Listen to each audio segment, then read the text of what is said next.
1 लाख अगर आपको मिलेगा तो उससे आपका जिंदगी नहीं चलेगा? नहीं। 1 लाख तो बहुत बड़ा बात होता है। 1 लाख बहुत बड़ा बात, लेकिन कितना दिन हमको लाख रुपया देगा, कितना दिन मदद करेगा? जो मेरा रीति रिवाज है वो तो हमेशा के लिए रहेगा, और लाख रुपया कितना दिन रहेगा?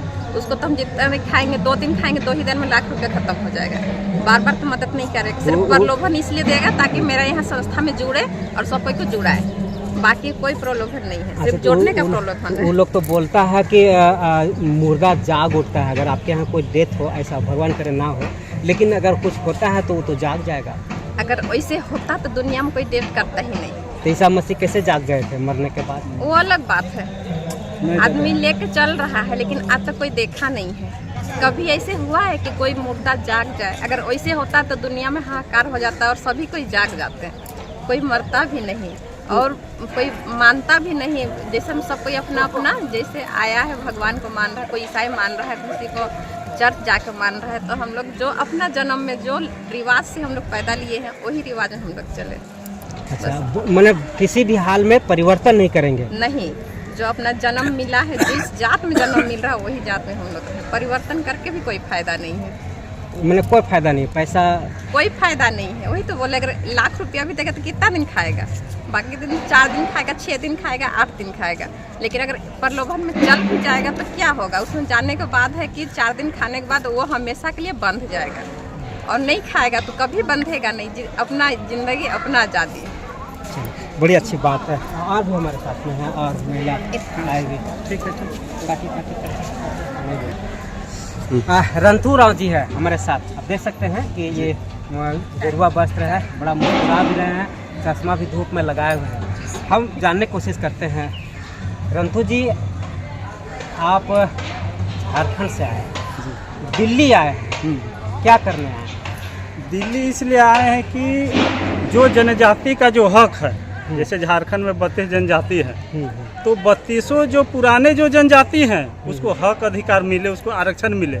जो जनजाति हैं और वो धर्म परिवर्तन कर लिए हैं तो वैसे लोगों को वो आरक्षण का लाभ नहीं मिलना चाहिए, काहे कि वैसे लोग दोहरा लाभ ले रहे हैं। एक तो जनजाति का भी ले रहे हैं और एक तो ईसाई का भी ले रहे हैं। तो होने वाला नहीं है। जो जनजाति है, ओरिजिनल जनजाति, उसको आरक्षण का लाभ मिले, यही आवाज़ उठाने के लिए हम लोग आज रैली के तौर पर आए हैं। हम आपसे पूछना चाहते हैं कि आप सबसे ये पहले बताएं कि आप हिंदू हैं या क्या हैं? हम हिंदू हैं। हाँ।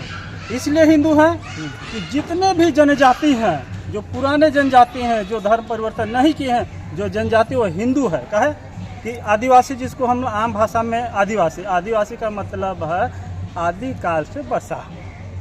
तो आदिवासी आदिकाल से बसा हुआ, उसका मतलब है प्रथम धर्म।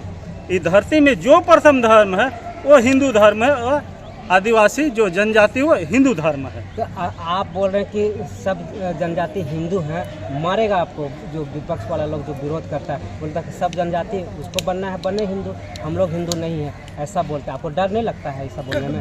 डर का बात नहीं, सच होता है, झूठ होता है। तो फिर आप लोग का विवाह अधिनियम 1956 लागू क्यों नहीं होता है जब आप हिंदू हैं? तो देखिए, हम हिंदू हैं, लेकिन अपना हिंदू में एक जनजाति है, जनजाति, जिसको है अनुसूचित जनजाति बोलते, उसका रीति रिवाज अलग है। माने रहने करने, बात विचार, शादी ब्याह, पर्व त्योहार का मान्यता अलग है।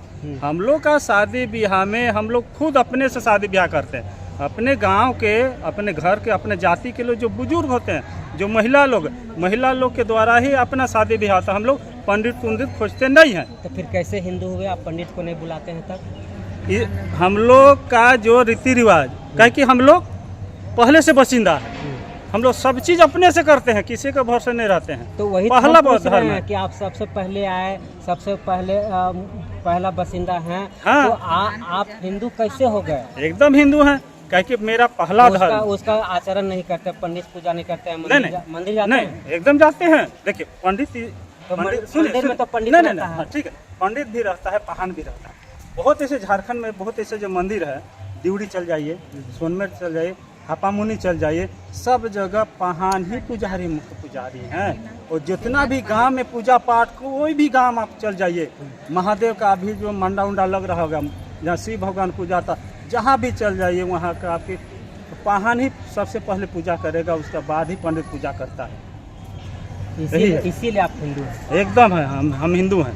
तो क्या कि हिंदू धर्म में हजारों जाति हैं, हजारों जाति, जनजाति भी है और हजारों सामान्य जाति भी, सब मिला जुला करके हम तो बहुसंख्यक है, यहाँ तो हजारों जाति है। तो आप दिल्ली जो आए हैं सांस्कृतिक समागम के लिए, वो धर्मांतरित ईसाई आप अपने आप को हिंदू नहीं बोलते हैं, वो लोग तो आप लोग का काफ़ी विरोध कर रहे हैं। देखिए, कह कि वो विरोध इसलिए कर रहे हैं क्योंकि हम लोग का जो आरक्षण को वो खा रहे हैं, कह कि उसका आरक्षण अब जाने वाला है, उसको आरक्षण का लाभ नहीं मिलने वाला है। सुप्रीम कोर्ट ने भी आगाह कर दिया है कि जो भी हिंदू धर्म मानने वाले जो जनजाति, जो ईसाई धर्म मानते हैं या मुसलमान धर्म मानते हैं, वैसा ईसाई धर्म मानने वाले और मुसलमान धर्म मानने वाले लोग को आरक्षण का लाभ छोड़ देना चाहिए। सुप्रीम कोर्ट ने आगाह कर दिया है और आने वाला दिन में ये आपका वो लोग का आरक्षण खत्म होगा।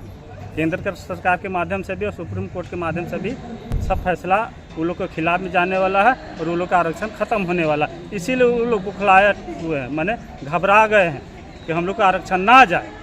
तो आप एक तरफ बोलते हैं कि कोर्ट जजमेंट दे दिया कि अब आरक्षण नहीं मिलेगा, एक तरफ आप इस गर्मी में, प्रचंड गर्मी में दिल्ली आए हैं और मुख्यमंत्री आपका मुख्य अतिथि अमित शाह हैं, तो फिर काहे आ गए?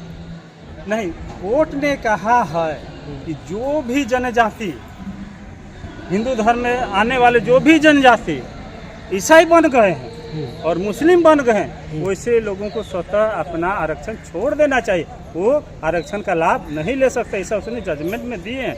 तो हम लोग पूर्ण रूपेण से जो केंद्र सरकार है उससे हम लोग मांग करने के लिए आए हैं और अपना संख्या बल दिखाने के लिए अपन बात यहाँ आवाज़ उठाने आए हैं कि सही में जो लोग जनजाति से अलग हो गए हैं, जो धर्म परिवर्तन कर लिए हैं, वैसे लोगों को आरक्षण का लाभ नहीं मिलना चाहिए और मिलने नहीं देंगे हम लोग। तो अगर वो 75 साल तो खाइए रहे हैं, अब कैसे जाग गए? अब जग गए हैं कि देख रहे हैं कि हम लोग को सभी जगह वो लोग हम लोग आरक्षण को खा रहे हैं। कहीं पर भी जैसे पंचायत चुनाव से लेकर के विधानसभा चुनाव, MP चुनाव, सब जगह जब परिवर्तन हो गए हैं, फिर भी वो हम लोग का आरक्षण का लाभ उठा रहे हैं, तो दोहरा लाभ उठा रहे हैं।